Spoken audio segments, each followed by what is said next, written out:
have Dr. John Su uh, come and start with his startup IPill Dispenser. And he mentioned IPill uses blockchain for behavioral health to complete pre-existing diagnosis and opioid treatment history in chat box. So I'll get him. Go ahead, John. Oh, okay. So do you want me to answer the question about blockchain first, or should I give whatever you like? It's up to you. Okay. So to answer the question about blockchain, we are taking information, anonymizing it, putting it into the cloud, and then going into EMR, pulling out data. We're going into Epic EMR with with an Epic portal, pulling data about pre-existing disease and also prescription history, so we can build a heat map about whether the patient has pre-existing diagnosis that predisposes them for addiction or opioid abuse. And we're putting that in a heat map to put back into the EMR to give the doctor a chance to either treat the pre-existing problem or treat the pain that is caused by the pre-existing problem with greater monitoring. So that's how we're using blockchain. I guess I can go ahead with the presentation. Go ahead. So I'm John Su. I'm an anesthesiologist, and I am the CEO, co-founder of the IPill. For 28 years, I practiced anesthesia and chronic pain management. I saw firsthand how opioid addiction affected the lives of my patients and their families. The biggest problem was, in my practice, I would write a prescription for opioids. My patients would take them, and they'd come in 3 or 4 days early and saying, you know, my dog took my opioids, my wife took my opioids, I lost them, someone stole them, the pharmacist really shorted me opioids. So I didn't have a way to monitor compliance, or the better word is monitor medication adherence. So in doing that, I figured out a solution, and I'll get to that later. But I want to tell people that this is a big problem. We all know 50,000 people die a year. I'm actually devoting my life to the rest of my career to this problem. I stepped away from a medical practice. I'm semi-retiring to devote my full attention to the opioid crisis. I don't know if people know this, but in hospitals and pharmacies, opioids are locked in safes. That means that the DEA thinks that the pharmacy is the end user of opioids, not the patient. Opioids are not locked up in homes. Everyone has access to it. 1 in 4 opioid overdoses now involves children and teens. It's a simple problem, and I have a simple solution that all of you could have thought about. My simple solution is secure opioid dispensing. You know, it's an emergency. It's a public health emergency, and the consequences are tragic: abuse, diversion, and overdoses. There's 3.3 unused opioids that leak into our society a year, and more than 60% of people have opioids in their home right now that are in an unsecure medicine cabinet. I used to ask people how many of the audience had unsecure opioids, and people were too afraid to answer. So our solution is secure opioid dispensing. IPill uses a mobile app as a key to operate a secure dispenser. It's a drug safe. So consider a car fob with a bank ATM, or drug safe. The IPill uses a fingerprint for personal code and authentication.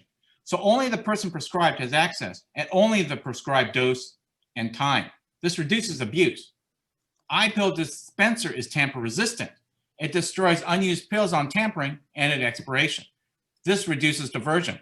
What I'm actually doing is destroying the pills in the box. The Drug Supply Chain Security Act means that I have to throw this box away in the trash. This box is very small. It is disposable. The pink that you see are destroyed pills. A DEA approved solution actually destroys pills. This can be used for the CRO market as well, because I can put a small little transmitter on the pill, and I can make sure the patient takes the pill, and I can tell them what time they took the pill. So the pharmacokinetic, pharmacodynamic data is actually picked up right away. This market is huge, 10 billion a year just for the opioid prescriptions. We can move on to other prescriptions as well. That's later. There's 32 billion prescriptions, and several of those other drugs are addictive as well. We have competition for the IPill, but the most important thing that most people will really like is that we will be covered by insurance, and we have more features, and we cost less. So that means we're cost effective. We are actually going to CVS Aetna to put our device in 10,000 pharmacies once we finish our pilot study. No one can copy the IPill. We have 3 granted patents. We're an FDA Class 1 registered product. We have FDA breakthrough designation. And that's how we're going to be covered by insurance. On August 31st of this year, Medicare announced that they're going to cover reimbursement for FDA breakthrough products. Funny story, I went to CVS Aetna and I asked them, how much would you pay for this product to save lives, reduce your costs, and improve care? And they said $300. I'm offering this to them for $50.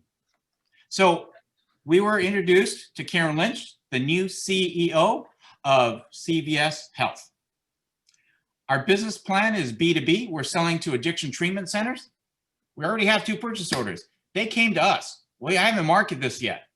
We're just about ready to start manufacturing, and we're already getting purchase orders, and actually have held back on taking any more purchase orders because the addiction treatment centers see that I can potentially reduce the relapse rate from 91% and reduce their cost of operations, because they actually have to send their patients to methadone clinics, and they have to actually have a transportation system. I can save $18,000 per year to $600. Our estimated retail price, like I said, is probably about $50, 70% gross margin. By the end of 5 years, we hope to forecast a growth of gross revenues of $290 million. Our team is composed of serial entrepreneurs. We have experts in pain, marketing, supply chain, hardware, software. We have a strong board, 10 advisors, and we have a strong board of 10 advisors. We can, if we got 500,000, we can set up manufacturing, fulfill our 2 purchase orders, and then after that, we will have a market launch. And that's what we are looking at for our milestones and our path to exit. We hopefully will sell the company in about 4 years. We do have 3 verticals that we are actually looking at getting purchase orders from, and we already have pilots with those 3 verticals. They are going to be our pilots and then our customers. You know, 73% of teens start opioid abuse from their family medicine cabinet. What we can do is prevent the youth from having a future of drug abuse, crime, unemployment, homelessness, and death. I mean, it's a pretty simple solution. Thank you very much. Thanks, John. It was great presentation. And so you are targeting mostly the hospital, clinics, pharmacy, all 3, or even in, you know, you could have it so like, you know, being sold in black market. Well, we can't sell in the black market because, you know, once we do this, you know, if you try to open it, the pills actually are destroyed. And at the end of 90 days or 30 days or whenever, your pills are destroyed too. So we're taking out 3.3 billion pills that are unused post-operatively that leak into the market.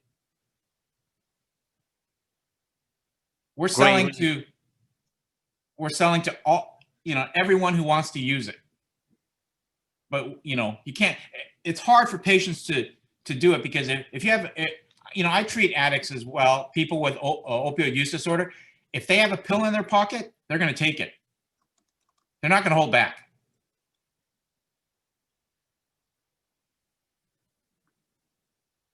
And I'm ready for questions. Dr. Jones, do you want to introduce yourself and ask your question? Oh, sure. Yes, thanks. I'm Dr. Carrie Jones. I'm a partner in orthopedic practice and have 3 boards, and one is pain medicine. Great presentation. Also an entrepreneur and investor. So yeah, I had a question from the client side, the patient side, right? I thoroughly vetted on the other side. What has been your response and field research on the client side? The client being the patient, or the client being the pharmacy? The patient, being the patient. Actually, we had a small focus group, dental clients, young people under 26. We went to a consortium of 320 dental practices, and the young people had no problems using it. What they wished is that they wished that the device was smaller. So we're working with Foxconn, the people who make the iPhone, to make the device to distribute instead of, because I can hold 120 pills in the device. So now I'm going to be making one that holds 15 pills, because they don't need very many after 2 or 3 days. Can I ask a question? Oh, sorry. Oh, my fault. Just one more real quick. And what's the protective part? I guess if you had I imagine somebody took a hammer to open it up, as will happen with some of the patients. You know, what is that secure? They can't open it up if they try to break it open? That's exactly what happens if they try to break it open. You know, the reason why we became a breakthrough product, and because we are a Class 1 registered device for FDA, we had to show what happens when you break the device. So we took a hammer, we took a bandsaw, hacksaw, baseball bat, dropped it. What happens is, let me just show you. The pink is a fluid, a DEA-approved solution that actually dissolves the pill. We then shove in a second device, a second solution that actually makes the pills and the whole contraption very, very hard, so you can't break it apart. Most people are thinking about detecting and thinking about destroying the pills, but the key in what we're doing is actually detecting tampering. So you have to be able to determine how these people are going to tamper with it. There's one-way attachments to prevent anyone from opening it. There's no screwdrivers or anything. We use ultrasound locks for this device. Once you close it, if you try to open it, the pills are destroyed. Thank you, John.